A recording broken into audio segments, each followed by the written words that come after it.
नमस्कार. पालघर शहरातून एक मोठी बातमी समोर आली आहे.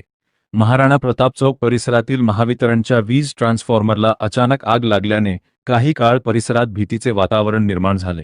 आगीचे लोळ आणि धूर पाहताच स्थानिक नागरिकांनी तातडीने घटनास्थळी धाव घेतली. नागरिकांनी कोणतीही वेळ न दवडता आग विझवण्याचे प्रयत्न सुरू केले. विशेष म्हणजे अग्निशमन दल घटनास्थळी पोहोचण्यापूर्वीच नागरिकांनी मोठ्या प्रमाणात आग आटोक्यात आणली. यानंतर अग्निशमन दलाने घटनास्थळी पोहोचून परिस्थितीची पाहणी केली आणि आग पूर्णपणे नियंत्रणात असल्याची खात्री केली. या घटनेत कोणतीही जीवितहानी झालेली नाही, तसेच मोठ्या प्रमाणात मालमत्तेचे नुकसानही टळले आहे. स्थानिक नागरिकांच्या प्रसंगावधानामुळे संभाव्य मोठी दुर्घटना टळल्याने परिसरातील नागरिकांनी समाधान व्यक्त केले. दरम्यान ट्रान्सफॉर्मरला आग नेमकी कशामुळे लागली याचा शोध महावितरणकडून घेतला जात असून पुढील तपास सुरू आहे.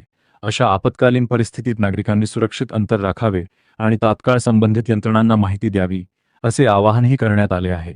अधिकृत आणि विश्वासार्ह बातम्यांसाठी आमच्या चॅनलसोबत राहा. धन्यवाद.